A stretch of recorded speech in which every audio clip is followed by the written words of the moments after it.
សូមលំអរកាយគោរពជំរាបសួរពុកម៉ែមីមីងបងប្អូនពុកទាំងអស់គ្នាដែលតែងតែនិយមលេងឆ្នោតយួនបាទជាពិសេសឆ្នោតយួនថ្មីយួនចាស់នឹងតែម្ដងបាទសម្រាប់ថ្ងៃទី6ខែមករាឆ្នាំ2026នេះបាទសម្រាប់ឆ្នោតយួនតម្រុយលេខក៏យើងមាននៅលេខល្អៗដើម្បីយកមកធ្វើការចែកជូនទៅកាន់បងប្អូនទាំងអស់គ្នាដើម្បីទស្សនាកម្សាន្តជាពិសេសបងប្អូនក៏អាចយកទៅធ្វើការផ្សងសំណាងផងដែរ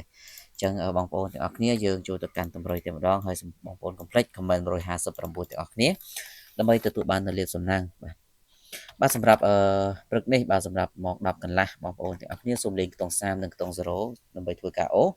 បាទសម្រាប់ខ្ទង់30យើងបុក30គុត31បាទ30គុត31ហើយចំណែកខ្ទង់0យើងយក08និង09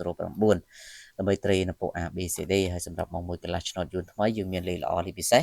ឆ្នោតយួនចាស់ម៉ោង4កន្លះក៏ដូចគ្នាគឺយើងមានលេខល្អពិសេសដូចគ្នាហើយសេវាត្រឹមតែ50000រៀលទេ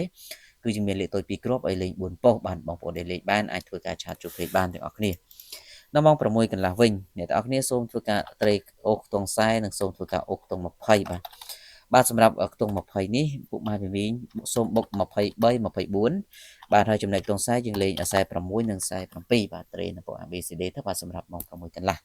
បាទអញ្ចឹងដោយបានជម្រាបជូនខាងលើសម្រាប់បងប្អូនដែលចង់បានលេខ VIP លេខពិសេសសូមធ្វើការឆាតចូលប្រអប់ផ្សាយទាំងអស់គ្នាបាទសូមអរគុណសូមគោរពលា